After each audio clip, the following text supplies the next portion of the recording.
you all to the Fort Mill History Museum. Thank you so much for coming out today. It was great. The timing worked out with FMEP doing the mural unveiling and with us doing this today. And we just want to thank you all for coming. This is way more than the 5 people that we normally get for this event, so thank you. I am going to turn it over to Erin Pratt, who is leading our Susie Q Social Club, and they are going to be doing this reveal in the future. So take it away, Erin. So as Christy had mentioned, my name is Erin Pratt. I started volunteering with the Fort Mill History Museum 2 years ago. And they have not been able to get me to go away. So Christy realized I'm not leaving, and so I was so excited when she asked me if I would start the Fort Mill History Museum's first ever Susie Social Club. It's a little bit of history behind that. The town of Fort Mill actually had its first ever nightclub called Susie Q. It opened back in April of 1939, right? April 1939. And it was actually a dance club for our younger friends. It was $1 per couple to get there, and they gave money to whoever had the best jitterbug dance. So we are really excited. I don't think we're going to be doing any jitterbug dancing with the Susie Q, but we're very excited to bring this back here into Fort Mill and have this wonderful social club. These women, we're going to be volunteering a lot with the History Museum, and you're going to see us out and about in town a lot. So we're really, really excited, and we're super excited that we get to participate in the ornament reveal this year. And so I do also want to introduce my friend David. I am sure a lot of you are very familiar with Mr. David Ward. And so he's actually going to help me with the ornament reveal.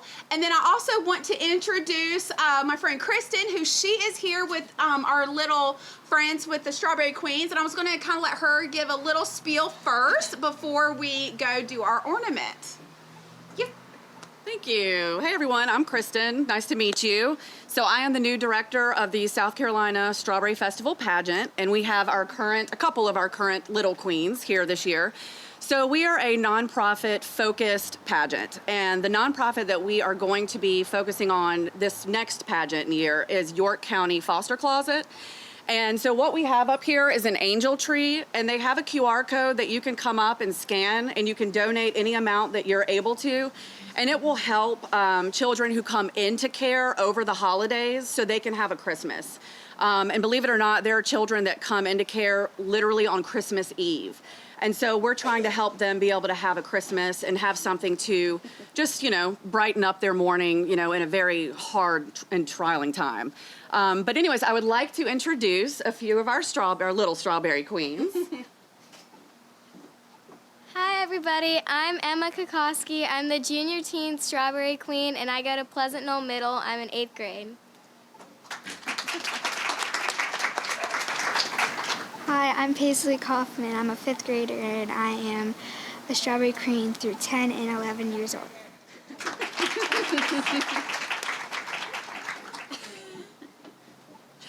Here, come right here. You come right here. Scream your name. Hi, I'm Blakely Coffee, and I go to Orchard Park Elementary School in 2nd grade. Such a wonderful job. And this is Janine, my co-director. So anyways, when this is over, if you would like to come up and ask more or find out more about York County Foster Closet, I would love to answer some more questions. And if you would like to donate, that would be absolutely wonderful. So thank you so much. Are we ready? You want to do it? Okay. Yep. Get in there. As Erin said, I'm David Ward. I moved here about 2 weeks ago. I love Fort Mill. Just love, love, love Fort Mill. Okay, we're going to start at 100 and count down. I'm just kidding. Let's go with 5. Are you ready, Erin? I'm ready. Okay, here we go. 5, 4, 3, 2, 1. Boom! And y'all, the Fort Mill History Museum every year has always made an ornament. So make sure you purchase these. They're great in here. You can get them for your friends. Chris, if you had some friends, you could probably get one for them. But I know you're slacking there. But anyway, before I talk about I got some information about, and for those that can't see it, this is the executive office. And if you're old Fort Mill, you've heard it called the pilot mill, because people always wondered, people thought the pilot mill was the mill, the Fort Mill plant, but that was not. The pilot plant was actually that building. It was a combo. It was an executive office, it was the pilot mill, and it was originally planned to be built in Lancaster. And the plans for this actually started in about 1937, 1938. Springs at that time had never had a dedicated office, so they said, let's build one. And like I said, before World War II, they were going to build it in Lancaster. Ended up, Elliott White Springs, who I'll refer to as the Colonel ended up wanting to build it here. So, and he actually, the first architect that he wanted to build this, he actually had made contact with, was Frank Lloyd Wright. So Frank Lloyd Wright was the first one that was going to design this building. Ended up, he had some ideas because there was a building, the Braun building in Germany. He really liked that building, the Colonel did, while he was over there. So he got some ideas from that. He also got some ideas of that building when he flew back on the Hindenburg. If you go up there, you'll notice that the windows are at a 45-degree angle.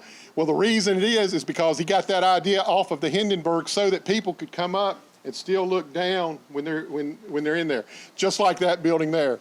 So that building was dedicated June the 16th, 1952, and there was a pretty neat little incident that happened actually at the dedication.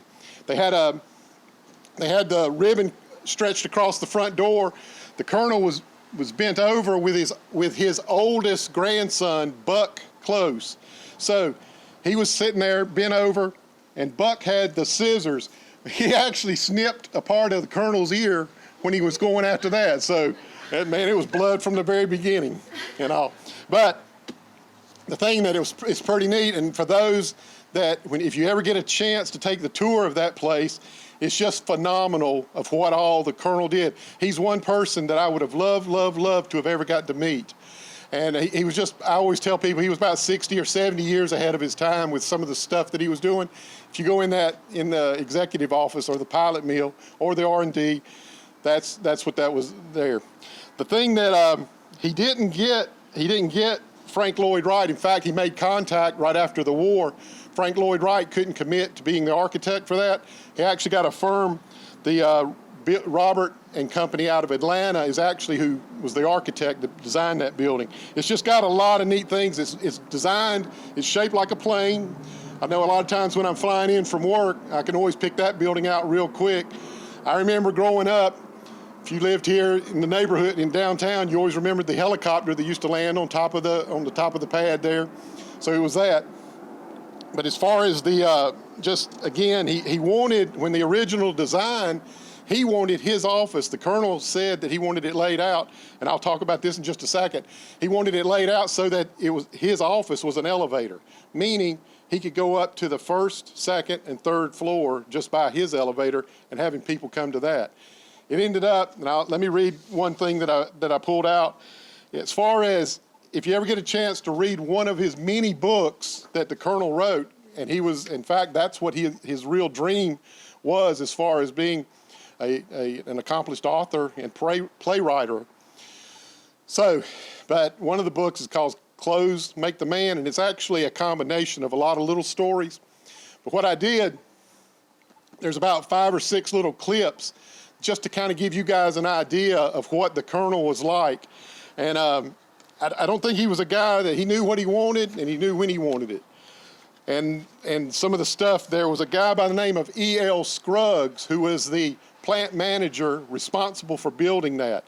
Like I said, the building was dedicated in 1952. The third floor was actually added in 1963. And then in 1998, there was a significant renovation to that. But here's some, I just want to read some of the correspondence that the Colonel wrote to Earl Scruggs, not Earl Scruggs, that's probably his name, to E.L. Scruggs. Okay, here it is. He said, "You'll recall that we employed Frank Lloyd Wright 10 years ago to design an office building for us at Fort Mill. Before we got very far, the European war created such a scarcity of materials that we postponed it. Then we had to go and build the bleachery, the foundry, and a machine shop, and the new villages. And what he means by the villages, he's talking about Mill Village number 1 and Mill Village number 2 to house the employees of the mills. He said, see if Wright is available, and we want to add a research laboratory and a pilot mill to it too. Okay, he said, now here's the next one. This was in October of 1948. He said, Frank Lloyd Wright's not available. He has too many commitments, but he has found another architect for us. He said the only suggestion is that the Colonel wanted, there's a place in Charleston that was called the Bennett Rice Plantation. He wanted that building actually physically moved up here. Not really, but that's what he wanted. He wanted that building to be there. He said, so he found out he couldn't move that building, and he was really interested. This is where he got the idea about the floors having his office move up and down, because there's a hippodrome in Germany that he saw, and it had some of those features. He said, this was in December of '48, he said, I've seen the sketches of the new office. It's just not cutting it. Start all over. I mean, he would tell him that frank to do that. As far as if you notice, the one thing that he wanted to make sure was that his car didn't get hot when he was inside the office. If you go over there now, there's actually, you can see where where you can pull your cars, and there's an overhang. This is what he was saying about that. He said, you know, a car left in the sun for an hour will register up to 130 degrees. He said the engineers built a parking shed all right. They built the roof 12 feet high and only 8 feet deep. He said that might be of some use, except they turned the building so that the shed faces the sun. He said, I know we can't turn the building around, so the next best thing is to lengthen the roof. And every time that he would say something, he would always give the last line before he would send the note, my compliments to the engineers, meaning you guys messed up again. But the whole thing is the Colonel was very apt at what he wanted and when he wanted it. So that's one of the things that I would have loved to have met him. If you get a chance to read the 10 rules of the Colonel, you'd love those and stuff like that. So get familiar with the Colonel. If you're around Fort Mill, you'll hear a lot of the Colonel stories and everything like that. So you guys, this ornament is available to purchase today. If you guys do buy it today, you get 10% off today only. So definitely buy them. They are $20 each. And so, yes, so thank you guys so much for coming out. We are so glad you guys were able to join us. And obviously, great job on the mural. It was absolutely amazing, that whole event. So, yeah, so thank you guys.